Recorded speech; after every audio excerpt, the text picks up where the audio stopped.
do, world? It's Wednesday, so it's time for the Midweek Pickup. As you can see, I'm traveling right now, so kind of bear with me if we start moving a little bit. Today, I want to talk about maturity. It's going to rub some people the wrong way, so I'm telling you right now, if you're not ready, get ready, because you're about to hear it anyway. Maturity. A lot of people think that they're mature. But a lot of people don't know that you could think that you're mature, but you can be immature in other areas. And that's where people get the disconnect and the misunderstanding of what being fully mature is. And what I'm talking about different areas, I'm talking about being mature as a father, or being mature as a husband, being mature in your relationship, being mature in your marriage, being mature in your work area, being mature just in every aspect in life.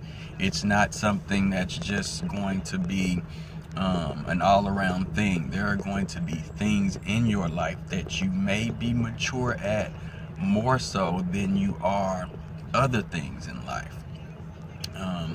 For example, early in marriage, I was immature.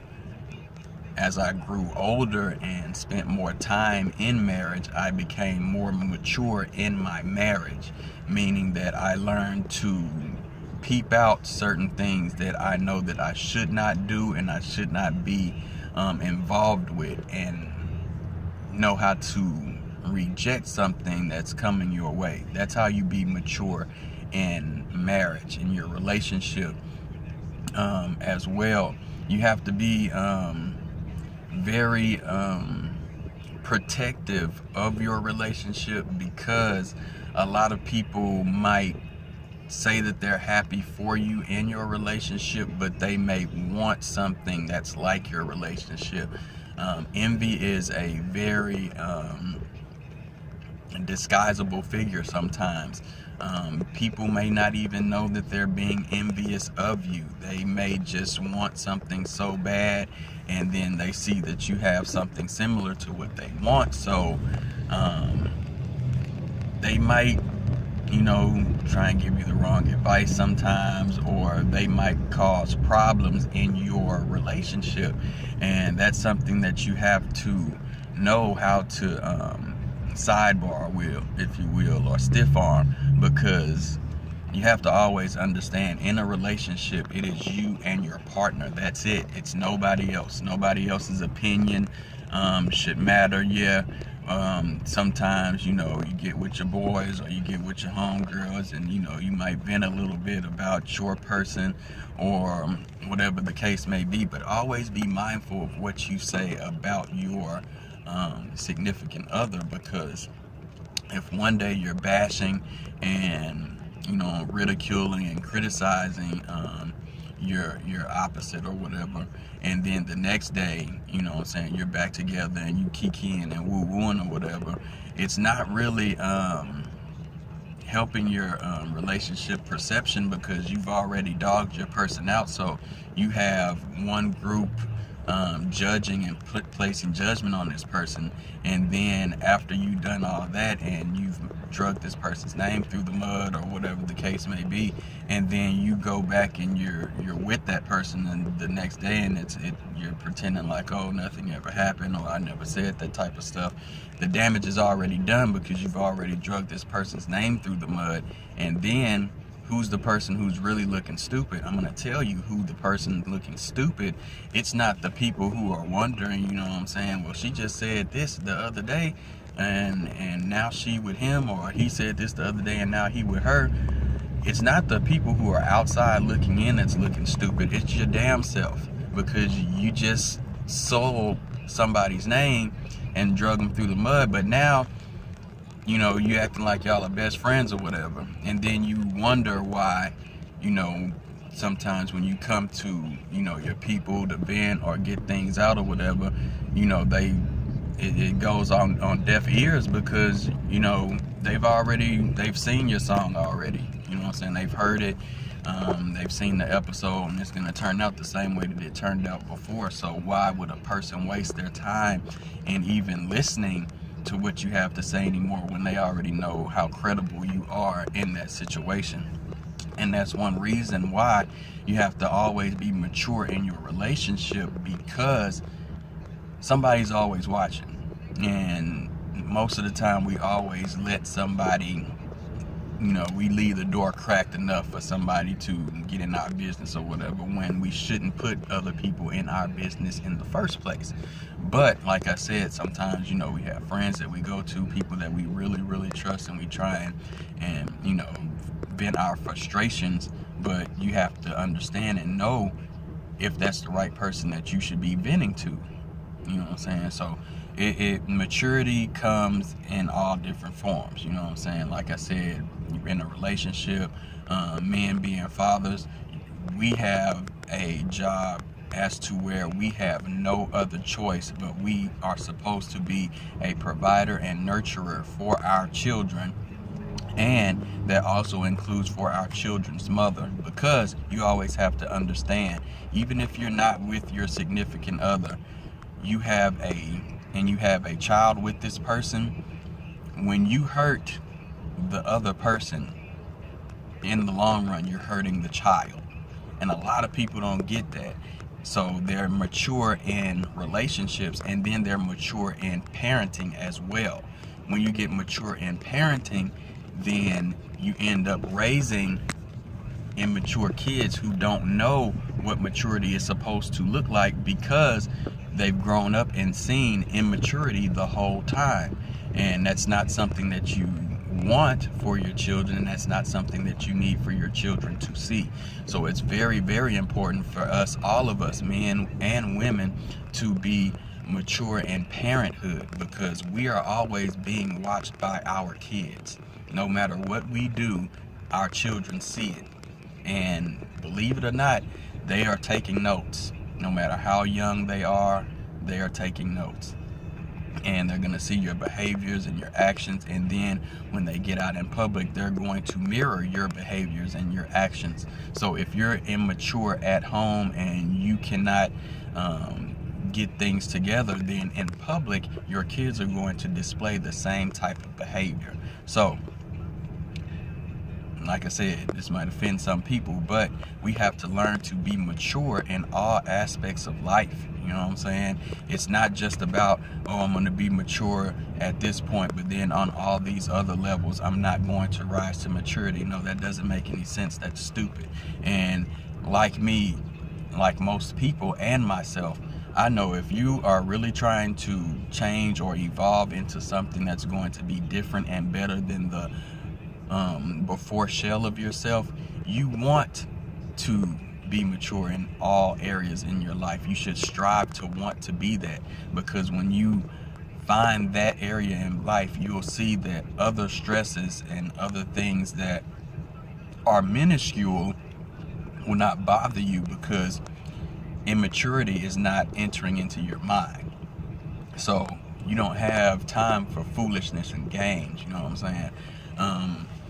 One of the things that we all should be striving for is we're grown, you know what I'm saying? So we should cut childish ways and act as an adult should act. You know what I'm saying? And I'm talking about maturity because, it's a lot of things that I'm still working on, that I'm immature in certain areas. But I'm trying to pinpoint them areas and know what I need to change so I can become a better person, so I can continue to evolve into a better husband, the best husband, because that's something that's really important, and a lot of guys take it for granted, and a lot of women take it for granted too. You were chose to be with somebody for the rest of their and your life. That is something that you should cherish no matter what. And I know a lot of people who know me and who listen to my midweek pickups may try and judge me through the things that I have done in my past, or things that I've done when I was younger and everything like that. And that's cool. You can do that. It's really not for you to judge. So I really don't care what you are thinking or what kind of judgment you're placed on me, because the only person who can really judge me as a person and my character is God. So you can have your opinions, and you can have your say-sos, and you can be like, well, he was like this, 10 years ago, or he was like this 5 years ago. I don't care, and you shouldn't care either. You got to get to a point in life where other people's negative effects towards you, or negative comments, or negative aura towards you, you got to get to a point in your life where you can block all of that crap out, or it just misses you. You know what I'm saying? That's what I want to be known as like the mist man, because I want all kind of negative and stupid bullshit to miss me. I want it to fly past my shoulder. I want to see it. You know what I'm saying? Trust me, I want to see it, because if I don't see it, then I can't acknowledge what it is that really needs to be missed. You know what I'm saying? But I want to miss it. You know what I'm saying? But I want to know it was there. But I want to be able to know, hey, I was able to miss this. I was able to step to the right. You know what I'm saying? And let that bull crap pass me by. A lot of things that people don't understand is they're waiting and looking for approval from society and from other places that you don't need to get approval from. It's not for anybody else to approve how your life should be lived, except for you. And when you get in control of that, then that's when you can go to the next level. I'm trying to level up as much as I can, no matter what area it is. I want to level up in every area I possibly can, because that's the only way that I'll have something to leave my children, and I want to leave a legacy, and I want something that my kids can have that they can pass down to their kids. You know what I'm saying? So right now, your biggest enemy in anything is insecurities about yourself, of course. But the funny thing about insecurities is they're self-inflicted. You're insecure about something, or you think that you can't do something, and that's only you thinking that. You know what I'm saying? Somebody else does not know exactly what your weaknesses are unless you put it out there and tell them what you're weak at. So they don't know what you're insecure about until you put it out there on the table and be like, hey, I'm not too sure about this, or I don't think I can, or something like that. You know what I'm saying? And that's just something that you really have to get a hold of, because my bad, I gotta turn around. I've been in traffic for like 15 minutes. But insecurities, it's your own enemy, because you are in control of yourself. You know what I'm saying? A lot of people still do not understand that they are in control. You're in control. Your job isn't in control. You know what I'm saying? Your wife, your husband are not really in control of you, because you are the only one who is with you 24/7, 24 hours a day. You know what I'm saying? It's you. Like right now, I'm out here, I'm stuck in traffic or whatever. You know what I'm saying? My wife is at work. I just dropped my daughter off at school. Now, this is just me. You know what I'm saying? So now it's about, what am I going to do today? How am I going to make my day a great day? You know what I'm saying? What am I going to do? And you have to plan, and you have to set goals and everything. I try and set like a daily goal now of things that I want to get accomplished, because you can't set weekly goals and then not work on it every day. You can't set a goal for a 2 to 5 year goal and not be working on it every single day throughout the 2 to 5 years, or whatever time frame that you give yourself. So always remember that, sometimes your biggest enemy can be you, because you can let insecurities cloud your judgment, and then you're taking away from yourself. When you figure out how to stop taking away from yourself, then that's when you're going to know how to not let people take away from you. If you can stop you, then somebody else definitely should not be able to come and stop you, because you know how you tick. You know what I'm saying? But I'm gonna cut it short. I mean, I know I've been talking for a while, but y'all know how I get on my midweek pickups. But I'm passionate about it, and I really want everybody who listens to it, even if it's one person, I really want you to hear everything that I'm saying, because I'm saying this to you because, number one, I've either went through something similar, or I mean, I went through the exact same thing, you know what I'm saying? So I'm just trying to put out there what I've learned from my situation, and also what I've learned from other people's situations. The best teacher is life, of course, but also, you know, some situations that you're in, and, you know, like a dead-end job or whatever the case may be, you got to look for the positive aspect in that. I hated my job to death with the state. I hated it, like, with a passion, but I learned a lot from that job, especially about myself. So I can't say that I completely hated it, because I learned from it.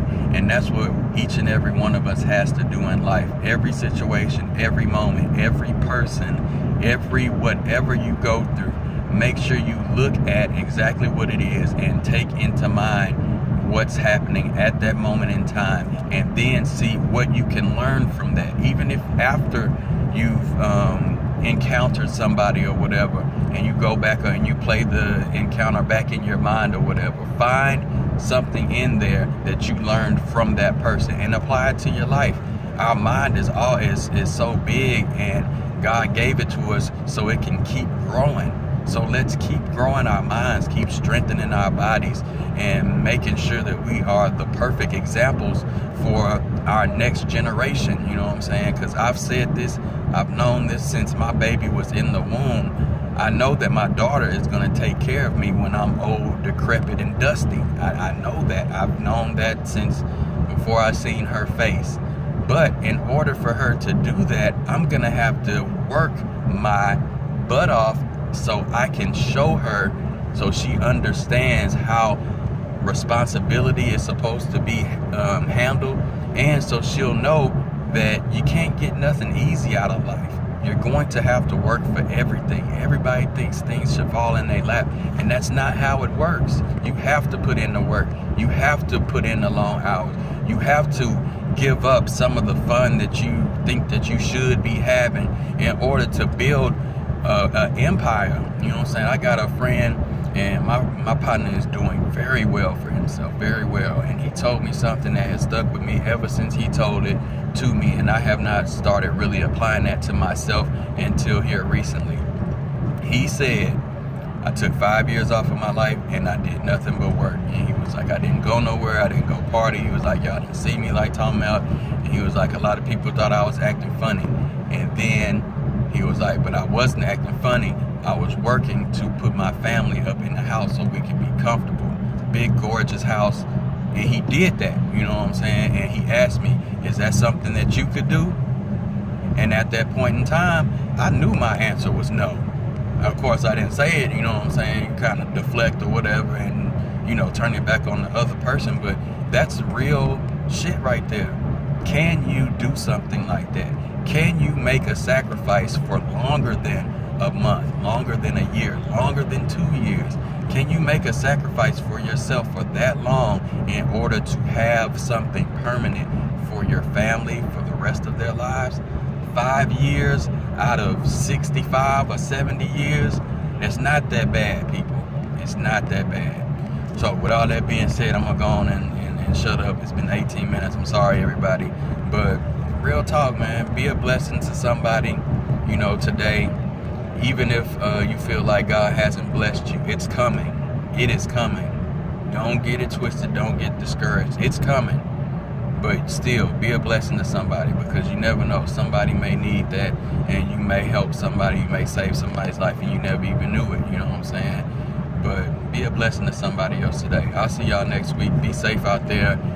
Kids, back to school. Back to school. I hope all the kids are having a good day, good days at school. I hope parents are finally relieved. And I'll see y'all next week, man. Y'all take care. Be blessed. Family, God first, family second, everything else will follow as always. I'm still driving. Peace out, people.